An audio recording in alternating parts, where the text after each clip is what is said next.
অবস্থা দৃষ্টে মনে হচ্ছে যে বিএনপি মহা ঝামেলায় পড়ে গেছে এবং আগামী দিনে এই ঝামেলাগুলো বাড়তে থাকবে। আপনারা জানেন যে বিএনপির অন্যতম জনপ্রিয় পরিচিত মুখ ডক্টর এহসানুল হক মিলন, সাবেক শিক্ষা প্রতিমন্ত্রী। তিনি অতি সম্প্রতি দেশের বাইরে যাচ্ছিলেন ব্যাংককে চিকিৎসার জন্য এবং তাকে এয়ারপোর্ট থেকে ফেরত পাঠানো হয়েছে। বিষয়টি তিনি প্রথমে গোপন রাখতে চেয়েছিলেন যাতে কেউ না জানে, কিন্তু এটি পরবর্তীতে সংবাদপত্রে চলে আসে এবং প্রায় সব পত্রপত্রিকাগুলোতে এটা লিড নিউজ হিসেবে আসে। যখন এরকম ঘটনা আমি শুনলাম গোপন সূত্রে, তখন ডক্টর মোহাম্মদ এহসানুল হক মিলনকে আমি টেলিফোন করেছিলাম এবং তিনি অনেকটা বিব্রত, বিধ্বস্ত এবং এরকম ঘটনা এই সময়টাতে ঘটতে পারে এটা কখনো তিনি কল্পনা করেননি। এর কারণ হলো যে আওয়ামী লীগের পুরো জমানাটাতে তার উপর যে জুলুম অত্যাচার চলেছে এবং প্রায় প্রতিবারই তাকে এয়ারপোর্টে অপদস্থ হতে হয়েছে। কিন্তু সেটার একটা ধারাবাহিকতা ছিল, তিনি জানতেন এবং তাকে জানানো হয়েছে। তো তিনি এয়ারপোর্টে যেতেন, তিনি আগেই জানতেন তাকে দেবে না, কিন্তু ওই যে তাকে যেতে দেওয়া হয়নি এই ডকুমেন্টটা সংগ্রহ করে হাইকোর্টে আসতেন এবং এখান থেকে একটা অর্ডার নিয়ে তিনি আবার দেশের বাইরে যেতেন, কাজকর্ম শেষ করে চলে আসতেন। তো আওয়ামী লীগ জমানাতে যখন তার বিরুদ্ধে কয়েকশো মামলা এবং তার প্রতিদ্বন্দ্বী সাবেক স্বরাষ্ট্রমন্ত্রী মহিউদ্দিন খান আলমগীর, তখনও তিনি বিদেশে গেছেন এবং নির্দিষ্ট সময় পরে বিদেশ থেকে চলে এসেছেন। তো সেই ডক্টর এহসানুল হক মিলন এই জমানাতে এসে এয়ারপোর্ট থেকে প্রত্যাখ্যাত হবেন, it's a bad signal, very very bad signal. এবং এটাই জানাজানি হওয়ার পরে ডক্টর এহসানুল হক মিলন তিনি আত্মপক্ষ সমর্থনের জন্য, যাকে বলা হয়, তিনি সংবাদ সম্মেলন করলেন যে তিনি দেশবিরোধী কর্মকাণ্ডের সাথে জড়িত নন, তিনি কখনো দেশের বিরুদ্ধে এমন কিছু করেননি, করবেন না, ইত্যাদি ইত্যাদি নানা কথা। এই দেশের জন্য তার স্যাক্রিফাইস, তিনি কেবলমাত্র রাজনীতি করার জন্য মার্কিন পাসপোর্ট তিনি স্যারেন্ডার করে বাংলাদেশি পাসপোর্ট গ্রহণ করেছেন। কাজেই এই দেশের প্রতি তার যে অধিকার, যে রাইট, এটাকে তিনি বোঝানোর চেষ্টা করেছেন। কিন্তু এতে করে দেখা গেল যে তাকে যারা অপদস্থ করার চেষ্টা করেছে, তার মাধ্যমে বিএনপিকে যারা মেসেজ দেওয়ার চেষ্টা করেছে, তারা আরও উল্লসিত। আর আমি আজকের এই ভিডিওটা যখন করছি আমি সত্য মিথ্যা জানি না, বাট গতকালকে ইন্টারনেটে এটা সয়লাভ হয়ে গিয়েছে এই খবর, আর অনেকে বলাবলি করেছে। সেটা হলো বিএনপির অন্যতম প্রভাবশালী নেতা আমির খসরু মাহমুদ চৌধুরী, তিনিও এয়ারপোর্ট দিয়ে যাচ্ছিলেন কোনো একটা দেশে এবং তাকে এয়ারপোর্ট থেকে ফেরত পাঠানো হয়েছে। সত্য মিথ্যা আমরা জানি না, প্রথমটা বাস্তব আর দ্বিতীয়টা গুজব অথবা সত্য। তো এটা নিয়ে পুরো কালকে সারা রাত ইন্টারনেট যে সোশ্যাল মাধ্যমগুলো রয়েছে সেগুলো রীতিমতো সয়লাভ হয়ে পড়েছিল এবং বিএনপির অনেক বড় বড় নেতা, শীর্ষ পর্যায়ের বড় বড় নেতা একে অপরকে টেলিফোন করে জিজ্ঞাসা করছিল ঘটনা সত্য কিনা। সাংবাদিক যারা আছেন, সিনিয়র সাংবাদিক যারা বিএনপি বিট করেন, পত্রিকা সম্পাদক থেকে শুরু করে নির্বাহী সম্পাদক, তাদের মধ্যেও খুব কানাঘষা হচ্ছিল। অনেকে আমাকে টেলিফোন করেছিলেন, আমি নিজেও অনেকের সাথে কথা বলার চেষ্টা করেছি। কিন্তু দেখা গেল যে বিএনপির এত বড় বড় মানুষ এটা নিয়ে ভয় পেয়ে গেছেন এবং নিজেদের মধ্যে কথাবার্তা বলছেন যে এই বিষয়টি আসলে দলের পক্ষ থেকে কিংবা যাকে বলা হয় আমির খসরু মাহমুদ চৌধুরীর পক্ষ থেকে সুরাহা করা উচিত যে আসলে ঘটনা আদৌ এরকম কিছু ঘটেছে কি না, নাম্বার ওয়ান।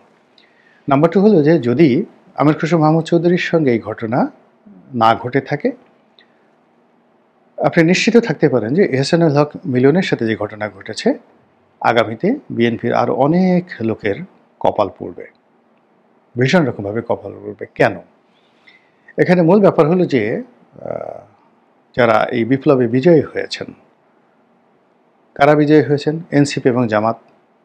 বিএনপি এখানে সবচেয়ে বড় জমিদার হিসেবে তিনি সুবিধাভোগী, কিন্তু আসলে তিনি বিপ্লব করেননি, বা এনসিপি বা জামাত মনে করে না যে বিএনপি শেখ হাসিনার পতনে খুব গুরুত্বপূর্ণ ভূমিকা পালন করেছে। বিএনপি দীর্ঘকাল লড়াই করেছে, সংগ্রাম করেছে, জুলুম অত্যাচার স্বীকার করেছে। এর মূল কারণ ছিল তাদের মধ্যে, আওয়ামী লীগের মধ্যে একটা প্রতিহিংসা ছিল, ঈর্ষা ছিল এবং একে অপরের মধ্যে প্রতিদ্বন্দ্বিতা ছিল। আওয়ামী লীগকে হটিয়ে ক্ষমতায় যাওয়ার জন্য তারা যে চেষ্টা করেছেন সেই চেষ্টায় তারা কখনোই জনগণকে সম্পৃক্ত করতে পারেননি, যেভাবে জুলাই আগস্ট বিপ্লবে সাধারণ ছাত্র এবং পিছন থেকে জামাত কলকাঠি নেড়ে এই পুরো বিষয়টিতে জনগণের সম্পৃক্ততা তারা নিশ্চিত করেছে এবং একই সঙ্গে সমস্ত রাজনৈতিক দলগুলোকে রীতিমতো বাধ্য করেছে এই আন্দোলনে অংশ নিতে। একথা সত্য যে যখন ছাত্ররা কোটা বিরুদ্ধে আন্দোলন করলো এবং খুব মার খাচ্ছিল, তখন বিএনপি খুব দ্বিধাগ্রস্ত ছিল যে এখানে তারা সমর্থন দেবে কি দেবে না, বা এখানে সমর্থন দিলে ছাত্রদের আন্দোলন বন্ধ হয়ে যাবে বা ছাত্রদের প্রতি জুলুম অত্যাচার বেড়ে যাবে এই আশঙ্কায়। কিন্তু ছাত্ররা যখন বিজয়ের একেবারে দ্বার প্রান্তে, তখন জনাব তারেক রহমান বলতে গেলে অনেকটা কর্তৃত্ব নিয়ে এই ছাত্রদের আন্দোলনে সমর্থন যোগান।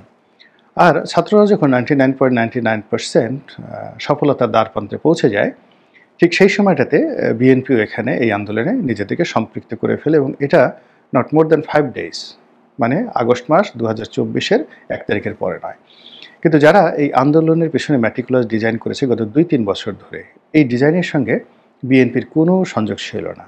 এই ডিজাইন যদি কেউ করে থাকে সেটা ডক্টর মোহাম্মদ ইউনূস, জামাত, এনসিপি যারা নেতৃবৃন্দ রয়েছে, আর বিভিন্ন যে গ্যাংয়ের কথা বলা হচ্ছে, কি গ্যাং না কু গ্যাং আছে, 6 করে দিয়া, তো এই গ্যাং গুং এইগুলো সব থাকতে পারে। এনিওয়ে, ফলে কি হলো, এই বিপ্লবের পরে একটা মনস্তাত্ত্বিক যুদ্ধ দেখা দিয়েছে। যারা বিজয়ী তারা মনে করছে যে আমরাই তো এটা ভোগ করব, আর অন্যরা এখানে এসে উড়ে এসে জুড়ে বসে মাঠ ঘাট পথ সব কিছু দখল করে তছনছ করে দিচ্ছে। তো এই মনস্তাত্ত্বিক যুদ্ধ এই গত 14 মাস যাবৎ চলতে চলতে আজকে বিএনপির 12টা বাজানোর জন্য বিএনপির যারা প্রতিপক্ষ তারা মোটামুটি 90% সফল হয়ে গেছে। বিএনপির ইমেজ ক্ষুণ্ণ করে ফেলেছে। বিএনপি নেতাদের মধ্যে বিভেদ, বিসংবাদ, মারামারি এগুলো তারা বাঁধিয়ে দিয়েছে এবং ভোটের মাঠে বিএনপিকে শক্ত প্রতিদ্বন্দ্বিতার মধ্যে ফেলে দিয়েছে। বিএনপির বিরুদ্ধে অনেক ন্যারেটিভ তৈরি করা হয়েছে এবং এই গত 14 মাসে বিএনপির অন্তত পক্ষে 14 লক্ষ একেবারে চিহ্নিত চাঁদাবাজ অপরাধকে বা অপরাধীকে প্রশাসন দিয়ে, রাষ্ট্রযন্ত্র দিয়ে তারা রীতিমতো তালিকাভুক্ত করিয়ে ফেলেছে।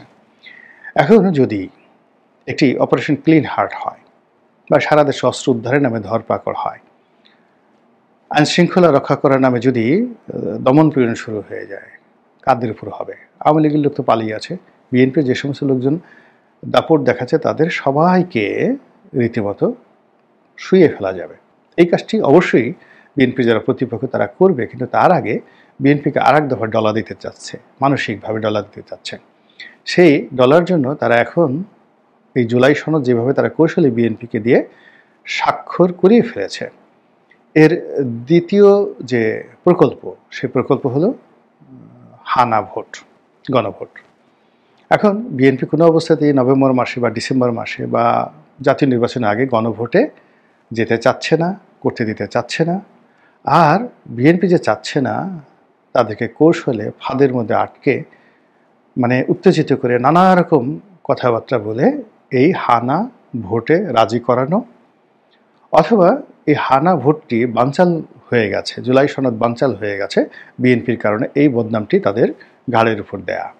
আর এই কাজের জন্য তাদেরকে নানাভাবে উত্তেজিত করা হচ্ছে এবং যে কথাগুলো বলা হচ্ছে যে বিএনপির জন্ম হয়েছিল হা ভোট দিয়ে, আবার এবার বিএনপি না ভোট যে যদি দেয়, মানে যে ভোটাভুটি হচ্ছে, এখানে বিএনপি যদি অ্যাক্টিভলি অংশগ্রহণ করে এবং এই জুলাই সনদ গৃহীত হবে না এই ব্যাপারে যদি না ভোট দেয়, তাহলে বিএনপির পতন হবে। এই ধরনের কথাবার্তা বলা হচ্ছে। বিএনপির নিকাহ হয়ে গেছে, বিয়ে হয়েছে, কাবিন করেছে, কাবিনে স্বাক্ষর দিয়েছে, এখন তো তালাক হবে না, এখন তো ঘর সংসার করতে হবে, এই ধরনের কথাবার্তা বলে বিএনপির মেজাজ গরম করে দেওয়া হচ্ছে। এবং আসলেও মিস্টার সালাউদ্দিন আহমেদ অথবা জনাব মির্জা ফখরুল ইসলাম আলমগীর তারা ধৈর্য রাখতে পারছেন না, তারা বিষণ্ণ এবং সামাজিক মাধ্যমে তাদেরকে নিয়ে নানা রকম কৌতুক, ব্যঙ্গ, বিদ্রুপ এবং কার্টুন তৈরি হচ্ছে। অর্থাৎ মিস্টার সালাউদ্দিন এবং মিস্টার মির্জা ফখরুল ইসলাম আলমগীর দুজন কুলাকুলি করে আছেন, তাদের মুখে অনেক রাগ, সারা মুখে কালি, চোখের নিচে মানে যাকে বলা হয় চশমার নিচে চোখ দুটো কোটো রাগ হতে, এইরকম নানা রকম যাকে বলে অশ্লীল, নানা রকম ভয়ঙ্কর কার্টুন তাদের যারা প্রতিপক্ষ তারা ছেপে সামাজিক মাধ্যমগুলোতে সয়লাভ করে দিয়েছে যে এদের আর কোনো রক্ষা নাই। ওদিকে বিয়ে এবং কাবিন, বিয়ে হয়েছে কাবিন হয়েছে, এগুলো নিয়ে যে সকল ছবি, যে সকল কার্টুন, যে সকল মানে এআই নির্ভর যে সকল ছোট ছোট ভিডিও ফুটেজ বিএনপির প্রতিপক্ষরা সামাজিক মাধ্যমে ছেড়ে দিয়েছে, এতে করে বিএনপির ধৈর্যচ্যুতি ঘটবে, ভীষণ রকম ধৈর্যচ্যুতি ঘটবে।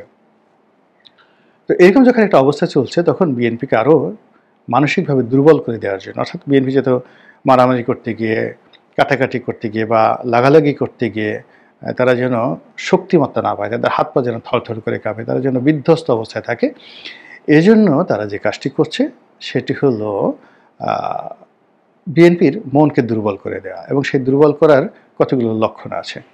যেমন দেখা গেল সেই কোন এলাকাতে, সেই চট্টগ্রামে এক নেতার বাড়ি থেকে বিপুল পরিমাণ অস্ত্র উদ্ধার করা হয়েছে। আসলে তিনি বিএনপির প্রয়াত নেতা সালাউদ্দিন কাদের চৌধুরী, তার ছোট ভাই গিয়াস কাদের চৌধুরী, অত্যন্ত প্রভাবশালী নেতা, তার একজন কর্মী। কিন্তু তার একজন কর্মীর কাছ থেকে অস্ত্র উদ্ধার করা হয়েছে, এটা পত্রপত্রিকা যেভাবে আসছে মনে হচ্ছে যে সারা বাংলাদেশে বিএনপি এই অস্ত্রবাজি করছে এবং থানা লুট করে যত অস্ত্র শস্ত্র যা কিছু আছে সব বিএনপি নিয়েছে এবং তাদের কাছে আছে। এই ন্যারেটিভগুলো তৈরি করা হচ্ছে, ব্যাপকভাবে প্রচারিত হচ্ছে। অথচ ওখানে গিয়াসউদ্দিন কাদের চৌধুরী তার রাজনৈতিক প্রতিপক্ষের সাথে যে দ্বন্দ্ব এবং সংঘাত ওখানে সবাই জানে, এবং এটা কিভাবে হয়, কেন হয়, আমরা যারা রাজনীতি করি মোরালেস বুঝি, কিন্তু এটাকে একটা ন্যারেটিভ তৈরি করে বিএনপির বিরুদ্ধে ব্যবহার করা হচ্ছে। 2 নম্বর হলো যে এই কিছু কিছু অভিযান, কিছু কিছু মামলা মোকদ্দমা ইদানিং হচ্ছে সারা বাংলাদেশে বিএনপির নেতাকর্মীদের বিরুদ্ধে এবং 2-4 জনকে গ্রেপ্তার করা হচ্ছে। তারপরে যেমন নারায়ণগঞ্জে জাকির খান, এরকম কিছু বিএনপি যারা নেতাকর্মী রয়েছেন তাদের বিভিন্ন হাঁটাচলা, কথাবার্তা, এগুলোকে ট্রল করা হচ্ছে যে এই বিএনপি একটা এরকম দল, এই নেতারা এরকম করে জনমানসে একটা নেতিবাচক প্রতিক্রিয়া তৈরি করা হচ্ছে। আর এই যে এহসানুল হক মিলন সাহেবের মতো একজন ক্লিন ইমেজের মানুষকে এয়ারপোর্টে যে নাজেহাল করা হলো, নাস্তানাবুদ করা হলো বা তাকে ফেরত পাঠানো হলো, এটার মাধ্যমে বিএনপির অন্যান্য নেতাদেরকে যে রেড সিগন্যাল দেওয়া হলো, আমি নিশ্চিত যে এহসানুল হক মিলনের এই ঘটনায় তারেক রহমান একটা ভালো মেসেজ পেয়ে গেছেন। আর মির্জা ফখরুল থেকে শুরু করে বিএনপির যত শীর্ষ নেতা রয়েছেন, যেমন মির্জা আব্বাস, তাকে অলমোস্ট এভরি মান্থ সিঙ্গাপুর যেতে হয় তার শরীর চেক আপ করার জন্য। তো তিনি ভয় পেয়ে যাবেন যে মিলনের সঙ্গে যদি এই ঘটনা ঘটে তা মির্জা আব্বাস সাহেবের সাথে কেন ঘটবে না, এই কথা ভেবে মির্জা আব্বাস, তার স্ত্রী আফরোজা আব্বাস, তাদের গিয়ে দেখবেন যে টেম্পারেচার বেড়ে গেছে, হার্টবিট বেড়ে গেছে। অন্যান্য যারা নিয়মিত দেশের বাইরে যান তাদের চিন্তা বেড়ে গেছে। আর যারা সাধারণ নেতাকর্মী, এই গত 14 মাস ধরে তারা ধরে নিয়েছেন ক্ষমতায় আসবেন, তারাই সব কিছু চালাচ্ছেন, থানা তাদের কথা মতো চলে, প্রশাসন তাদের কথা মতো চলে, ডিসিএসপি তাদের কথা মতো চলে। এখন এই ঘটনার পরে কালকে থেকে দেখবেন যে ডিসিএসপি আর তাদের কথা শুনছে না, ওসি এখন তাদের দিকে তাকিয়ে তাকিয়ে তোমরা কি হে বাপু, কী জন্য এসেছো গো, এই ধরনের কথা তাদেরকে জিজ্ঞাসা করবে। এর ফলে নির্বাচনের আগেই বিএনপির জন্য আর অনেকগুলো নির্বাচন হয়ে গেল, এবং সেই নির্বাচনে কিভাবে ম্যাটিকুলাসলি তাদেরকে পরাজিত করা হলো। আপনি সেটা ডাকসু ধরেন, জাহাঙ্গীরনগর বিশ্ববিদ্যালয় ধরেন, রাজশাহী বিশ্ববিদ্যালয় ধরেন, অন্যান্য বিশ্ববিদ্যালয় নির্বাচন হবে, এইটা হলো ডাইরেক্ট নির্বাচন। এর বাইরে এই যে জুলাই সনদের স্বাক্ষর, তারপরে জুলাই সনদ ঘোষণা, এই অনুষ্ঠানগুলোতে বিএনপির অংশগ্রহণ, তারপরে গত 1 বছর ধরে বা 8 মাস ধরে ঐক্যমত্য কমিশনে বিএনপিকে নাকে দড়ি দিয়ে যেভাবে আনা হলো, হাস্তা নাস্তা করা হলো, যখন যেভাবে ইচ্ছে সেভাবে তাদেরকে রাজি করানো হলো, খুশি করানো হলো, তাদেরকে নাকে খত দেওয়ানো হলো, এবং বিএনপি সবার মানে মন রক্ষা করে, সবাইকে খুশি করে এখানে এই একটা নির্বাচনের দিকে সবাইকে ধাবিত করার, ফেব্রুয়ারি মাসের দিকে সবাইকে ধাবিত করার যে চেষ্টা করেছে, সেটা আমার কাছে মনে হচ্ছে মুখ থুবড়ে পড়েছে। এখন নভেম্বর, ডিসেম্বর, জানুয়ারি, ফেব্রুয়ারি, 4 মাস। যদি 15 তারিখ হয় 3.5 মাস। 3.5 মাস দরকার নাই, 3.5 মিনিট সময় রাজনীতির জন্য বিরাট একটা বিষয়। আমরা জানি দিল্লি বহুত দূর হয়, দিল্লি অনেক দূর, কাজেই আমার কাছে মনে হচ্ছে যে বিএনপি যদি কেবলই মাত্র তাদের যে ফোকাস নির্বাচনের দিকে রাখে আর তাদের বিশ্বাস যে তারা নির্বাচন হলেই পাশ করবে এই জায়গাতে রাখে, তাহলে এখন যে দুর্ভোগ দুর্দশাগুলো বিএনপির ক্ষেত্রে ঘটছে এটা একের পর এক ঘটতে থাকবে। আর বিএনপি যদি নির্বাচনকে আলাদা করে আর তার সঙ্গে সঙ্গে রাজনীতিকে আলাদা করে, ৩ নম্বরে তাদের প্রতিপক্ষকে চিহ্নিত করে, ৪ নম্বর হলেও যে সে কার সঙ্গে লড়াই করবে, কার সঙ্গে দেখা করতে যাবে আর কাকে ডেকে পাঠাবে, এই বিষয়গুলো মানে তাকে নির্ধারণ করতে হবে। আগে বিএনপিকে জানতে হবে, নো দাই সেলফ, নিজেদেরকে চিনতে হবে। সে কি জনাব তারেক রহমান, কি জনাব নুরুল হক নুরু, জুনায়েদ সাকি, তারপর জামাতের ডক্টর মাসুদ, তারপরে আমজনতা পার্টি বা আমজনতা পার্টি জনাব তারেক রহমান, তার সমপর্যায়ের কিনা, এটা তারেক রহমান সাহেব এবং বিএনপি নেতাকর্মীদেরকে ভাবতে হবে ব্যক্তি পর্যায়ে।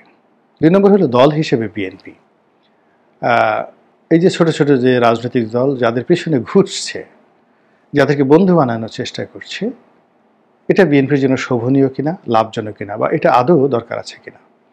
যদি বিএনপি তার নিজস্ব শক্তিমত্তা ঠিক রাখতে পারে, একটা সোজা হিসাব বলি, এবং সে যদি একা নির্বাচন করে ৩০০ আসনে তার প্রার্থী দেয়, এমনকি সে যদি বলে নিজের প্রার্থীদেরকে উন্মুক্ত করে দেয় যে আমি নমিনেশন অমুক পাবে আর স্বতন্ত্র যে পাশ করে আসবে সেও আমার, নিজেদের মধ্যে প্রতিদ্বন্দ্বিতা শুরু করে দেয়, বিশ্বাস করেন বাংলাদেশের সমস্ত রাজনৈতিক দল ইনক্লুডিং আওয়ামী লীগ ২ চোখে মানে ধোঁয়া দেখবে, বিএনপিকে মোকাবেলা করতে পারবে না।